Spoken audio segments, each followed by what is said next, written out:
जय Hind. Supreme court का एक रिसेंट वर्डिक्ट आया है जो काफ़ी चर्चा का विषय है कि फंडामेंटल राइट को क्या स्टेट ले सकता है या नहीं ले सकता है।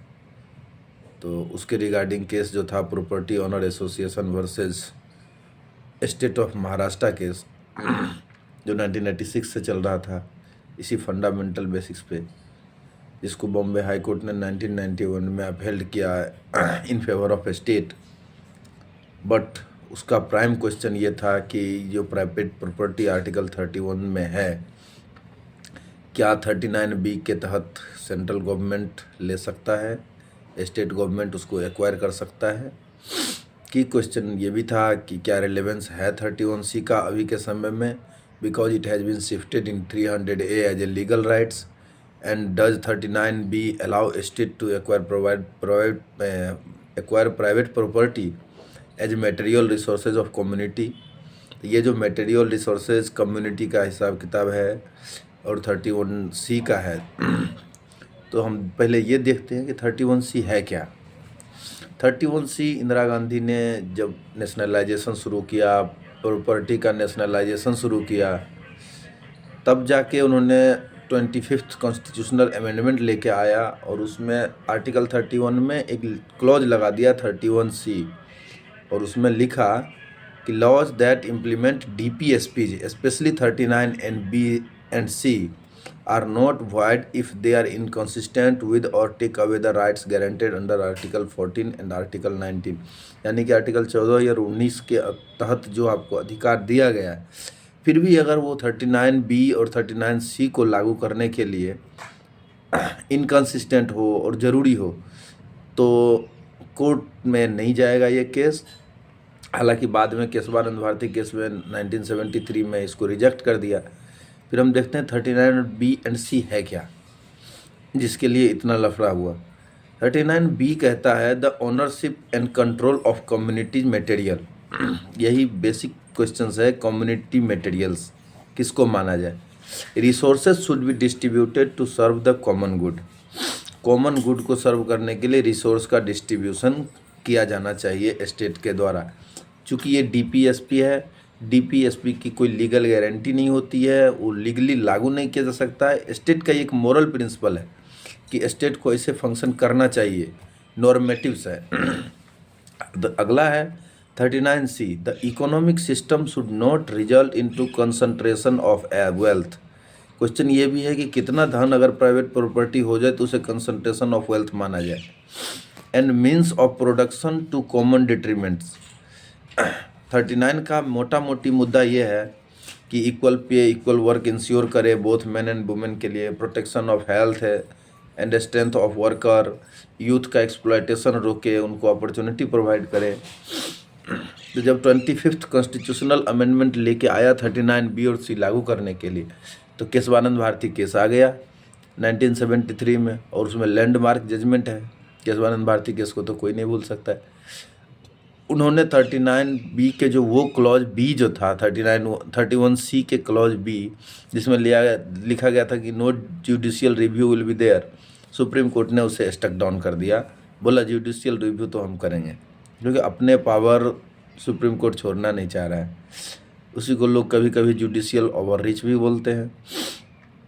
फिर इंदिरा गांधी 1976 में गवर्नमेंट में थी, उन्होंने 42nd कॉन्स्टिट्यूशनल अमेंडमेंट लेके आ गया और उसमें लिखवा दिया कि not only 39B and C all the part 4 entry from article 36 to 51 सबको इफेक्ट देने के लिए अगर कोई भी पॉलिसी लाया जाता है और वो फंडामेंटल राइट स्पेशली 31 को कर्टेल करता है या इनकंसिस्टेंट है आर्टिकल 14-19 के द्वारा, तो वो भी सुप्रीम कोर्ट या किसी कोर्ट में जवाबदेह नहीं होगा। थोड़े ही दिन बाद ये केस मिनर्वा मिल केस में आ गया, और मिनर्वा मिल केस में सुप्रीम कोर्ट ने इसे क्लियरली खारिज कर दिया कि नहीं, जुडिशियल रिव्यू तो होके रहेगा। अब आते हैं अभी के मामले पे।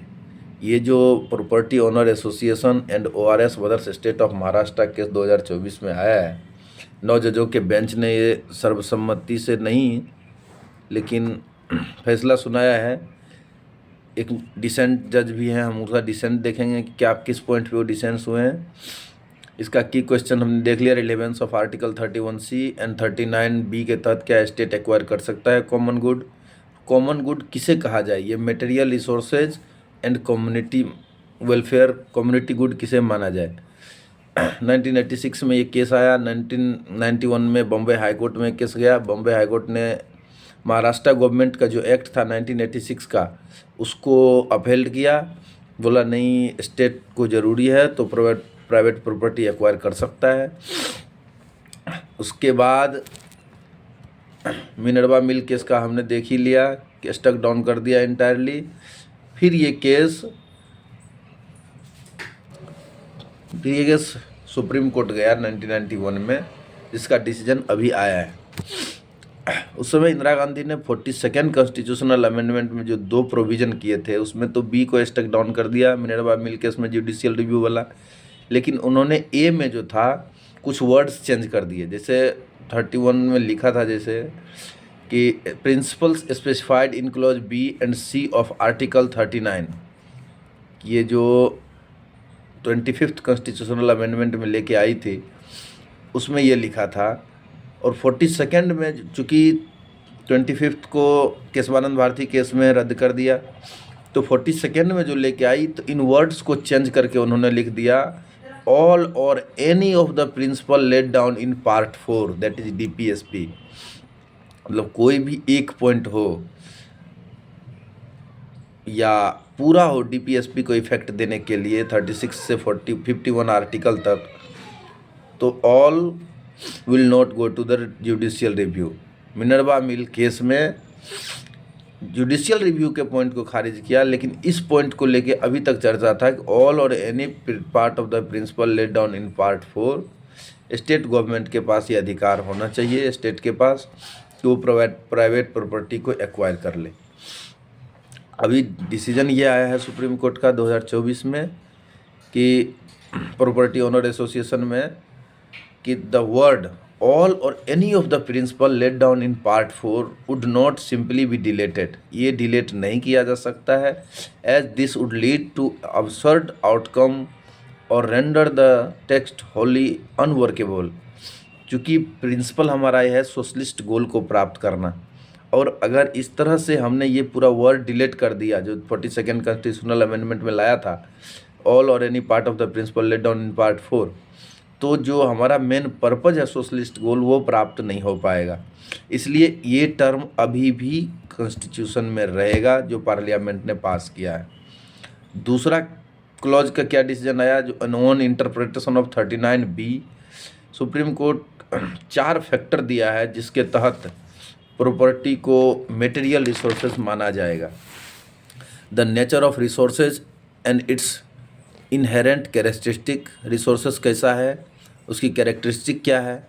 The impact of resources on the wellbeing of the community, community के वेलबींग पे इसका क्या इम्पैक्ट होगा, क्या उससे बेनिफिट हो रहा है, कम्युनिटी मैक्सिमम बेनिफिट उसको मिल रहा है।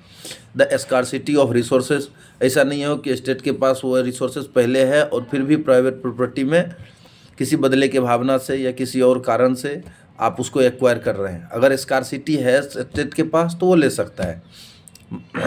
And the consequences of the resources being concentrated in the hands of private ownership, जैसे कोविड-19 के टाइम में जो मेडिकल इक्विपमेंट्स थे, मेडिकल नीड थी, वो अगर किसी एक के पास स्टोर हो जाता तो उसके consequences बहुत बुरे होते। तो ऐसे कंडीशंस में ये देखना पड़ेगा कि जो कंसंट्रेशंस है in the hand of private owner, उसका पीपल पे क्या इम्पैक्ट हो रहा है।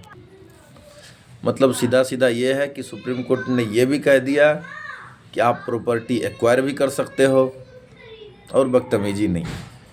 एक्वायर कीजिए, अगर ज़रूरत है सच में कम्युनिटी गुड के लिए तो आप ले सकते हैं। हालांकि कम्युनिटी गुड का जो डेफिनेशंस है उसको, जो इससे पहले केस आया था एक रंगनाथन केस जो 1977 में, और संजीव को कंपनी केस 1983 में, उसमें जो डेफिनेशंस दिया गया था उसको ही सुप्रीम कोर्ट ने एक्सेप्ट किया कि कम्युनिटी गुड हम किसको मानेंगे।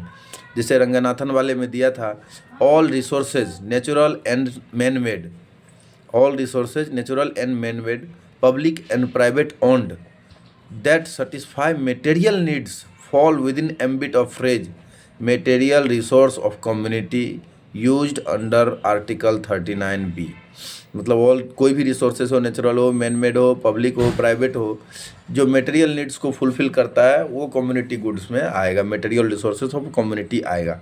दूसरा संजीव खन्ना केस, जिसमें ये कोक बनाने वाली कंपनी थी 1983 में, जब इसका नेशनलाइजेशन हुआ तो इन्होंने भी सुप्रीम कोर्ट गया, बोला कि जब मिनर्वा मिल केस में 1980 में कम्प्लीटली खारिज कर दिया है 31C को, तो फिर हमारे कंपनी का नेशनलाइजेशन क्यों। हालांकि सुप्रीम कोर्ट ने उस समय नेशनलाइजेशन को सही ठहराया और बोला कि nationalisation of coke over plant owned by the petitioner was immune from being challenged for violating article 14। Article 14 को वायलेट नहीं करता है, बिकॉज दैट टाइम गवर्नमेंट और the Supreme Court was in favour to get the socialist goal of the government. Socialist हमारा agenda था कि गरीबों का भला हो। इंदिरा गांधी इसके पीछे हाथ धो के पड़ी थी कि हम तो करके मानेंगे, और उन्हें नारा भी दिया गरीबी हटाओ। हालांकि वो कंट्रोवर्शियल है अभी की सिचुएशन में। हाउएवर एक डिसेंट जजमेंट भी आया है जस्टिस धूलिया के तरफ से। उन्होंने बोला है कि आप जो ये रोक लगा रहे हो 4 पॉइंट देके कि मटेरियल रिसोर्सेज क्या है, हालांकि ये सही नहीं है।